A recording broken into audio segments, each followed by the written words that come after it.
Welcome to this extraordinary story. This story is about a young boy who learns how powerful a big dream can be.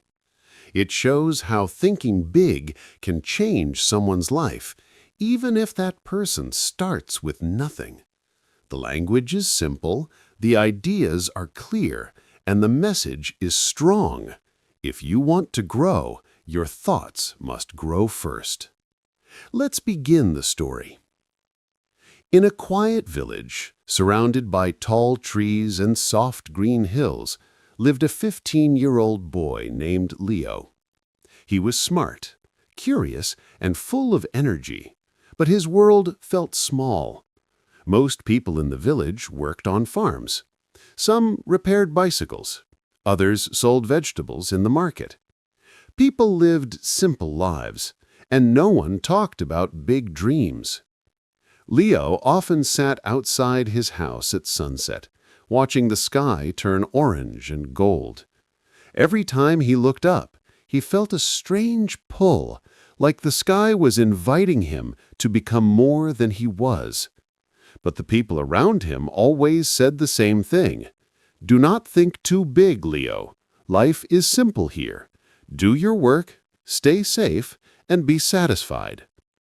Leo respected them, but something inside him refused to stay small. He wanted to see the world beyond the hills. He wanted to learn new things, meet new people, and live a life full of meaning. But he did not know how to begin. One evening, while walking near the village, Leo met Mr. Carson, an old traveler who had visited many countries. Mr. Carson was sitting under a tree, cleaning his shoes and smiling at the warm light of the sunset. Leo walked toward him, curious. Mr. Carson looked up and said, "You have the eyes of someone who wants more." Leo felt surprised. No one in the village ever said that to him. He asked, "What do you mean?" The old man pointed toward the hills and said, "People who think small see only what is in front of them, but people who think big see what is possible." Leo sat on the grass beside him. His heart beat faster. For the first time, he felt understood. He asked, "How do I learn to think big?" The old man laughed kindly. "Thinking big begins with believing you can grow. It begins with realizing that your life can be larger than your surroundings. Your village is small, but your mind does not have to be." They talked until the sky turned dark. Mr. Carson told Leo stories of places he had visited, challenges he had faced, and dreams he had chased, even when people said he would fail. Leo listened with wide eyes. Every story felt like a window opening inside his mind. Before leaving, Mr. Carson said one last thing. "You are bigger than this village, Leo. Do not let small thinking trap you. Your future depends on the size of your thoughts." That night, Leo lay in bed thinking about the old man's words. For the first time in his life, he felt a new fire inside him. It was the beginning of a dream that would change everything. The next morning, Leo woke up earlier than usual.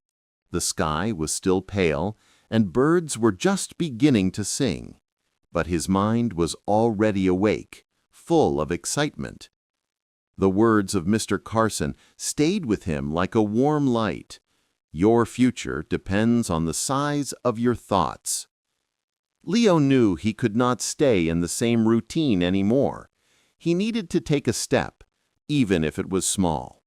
So he walked toward the center of the village and visited the library. It was a small, dusty room with old wooden shelves, but it was the only place that held stories of the world outside.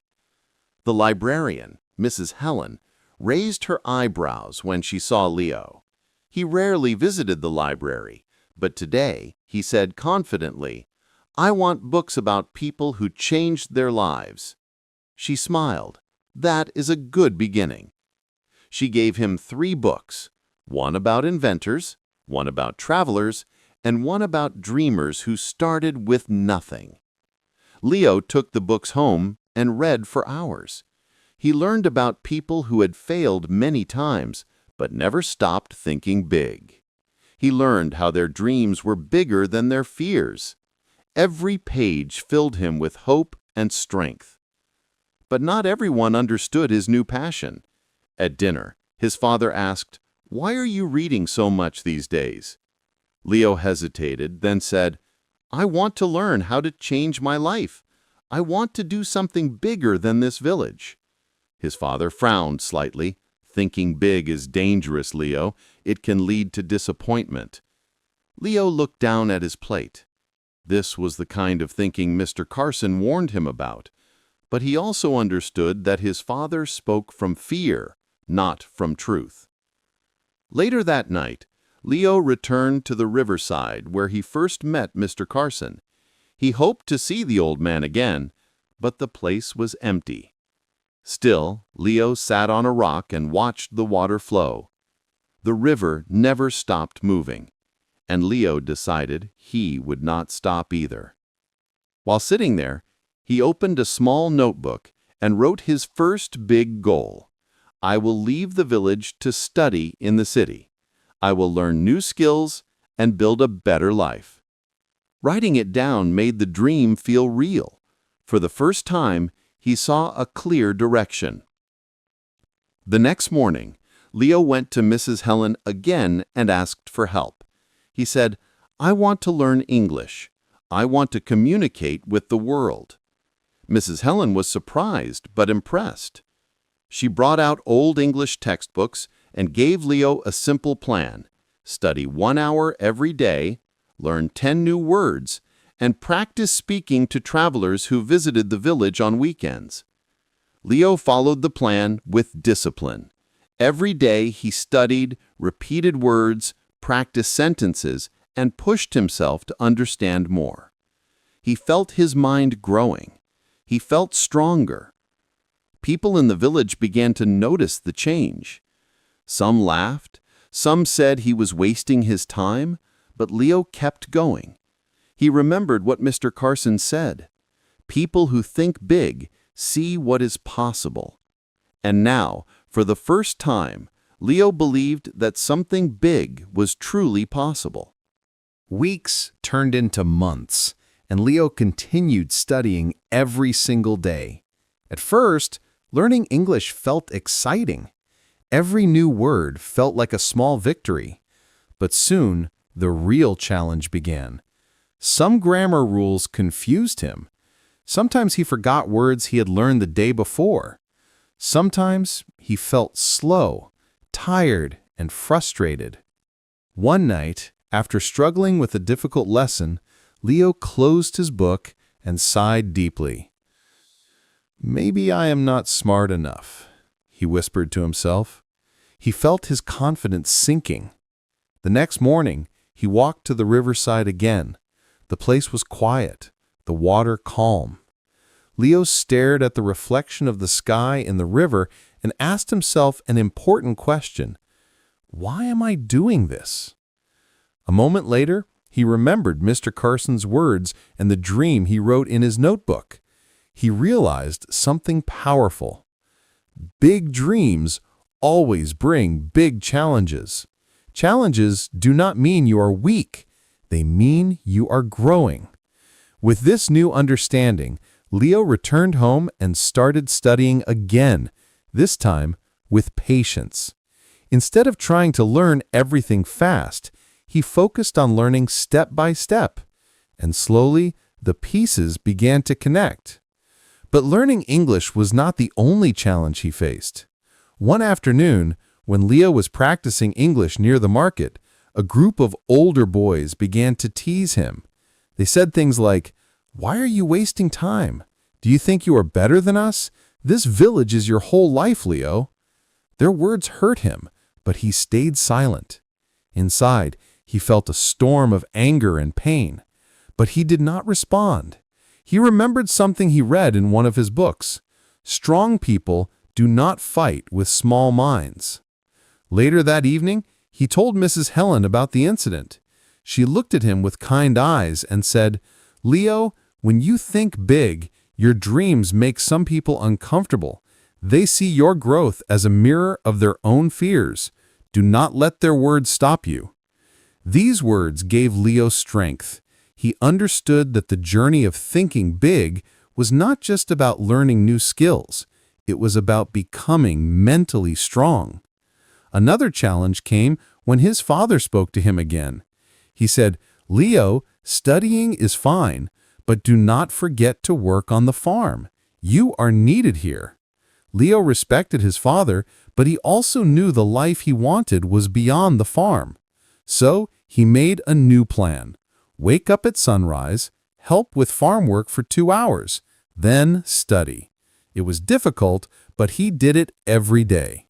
The routine made him disciplined, focused, and determined. One Saturday, a group of foreign tourists arrived in the village. Leo gathered his courage and approached them. His hands were shaking, but he introduced himself in English. At first, he made mistakes. His pronunciation was not perfect, but the tourists smiled and encouraged him. They told him he was brave for trying. Walking home that day, Leo felt proud. It was the first time he used English in real life. It was a small moment, but to Leo, it felt like the world had opened a door for him.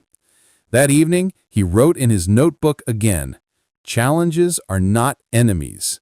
They are builders. They shape my mind and my future." Leo was no longer afraid of difficulties. He was becoming someone stronger than he ever imagined. 1 year passed, and Leo was no longer the same boy who once felt stuck in a small village. His English had improved, his confidence had grown, and most importantly, his way of thinking had expanded. He no longer thought in small circles, he thought in horizons. One evening, while reading an English book under a tree, Leo heard someone calling his name. He looked up and saw Mr. Carson walking toward him with his usual warm smile. Leo stood up quickly, excited and grateful. He said, "I have been waiting to see you again." Mr. Carson laughed gently. "And I have been watching you from far. You have changed, Leo. You think bigger now." They sat down together. Leo told him everything: the books he had read, the challenges he faced, the teasing, the long mornings at the farm, the late nights studying, and the small victories that kept him going. When he finished, Mr. Carson looked at him with proud eyes and said, "You have learned the most important truth. The size of your life grows with the size of your thoughts." Leo felt a warm wave of happiness, but he also felt something new: courage to take the next step. He opened his notebook and showed Mr. Carson his biggest dream. "I will go to the city to study. I want to build a better life and help others think big, too." Mr. Carson nodded slowly. "That is a brave dream, and you are ready for it." A few weeks later, with the support of Mrs. Helen and encouragement from Mr. Carson, Leo applied for a scholarship program in the city. It was a difficult process. There were many students competing. The questions were hard, and the interview was intense. On the day of the interview, Leo stood in front of a tall building in the city. Cars moved fast. People walked with purpose. Everything felt big, loud, and new. For a moment, fear tried to return, but Leo reminded himself, small thinking creates fear. Big thinking creates possibility. During the interview, he spoke clearly, shared his story, and explained why he wanted to study. He told them he believed in the power of thinking big because it changed his life. The panel listened with interest, impressed by his honesty and determination. A few days later, a letter arrived at his home. Leo opened it with shaking hands. His heart nearly stopped when he saw the words, "Congratulations, you have been selected." He ran outside and shouted with joy. His father hugged him, surprised but proud. For the first time, his father understood that Leo's dream was real and that his son truly had something special. On the morning Leo left for the city, the whole village gathered to say goodbye. Some still did not understand his dream, but they respected him. He had become a symbol of courage. As Leo walked toward the bus, he felt a strong sense of purpose. He realized something powerful. He was no longer chasing the dream. He was becoming the dream. The world ahead of him was big, challenging, and full of unknowns. But Leo was ready. He had learned the secret. When you think big, your life becomes big. And when you believe in your dream, the world believes in you too. And so, with a heart full of hope and a mind open to endless possibilities, Leo stepped into his new future, ready to build a life as big as he could imagine. If you enjoyed this story and learned something from it, then do one simple thing today. Think bigger. And if you want more stories that help you grow your English and your life, make sure to like this video, leave a comment, and subscribe to the channel. Your support helps us create more powerful lessons for you. Keep believing, keep learning, and never stop thinking big.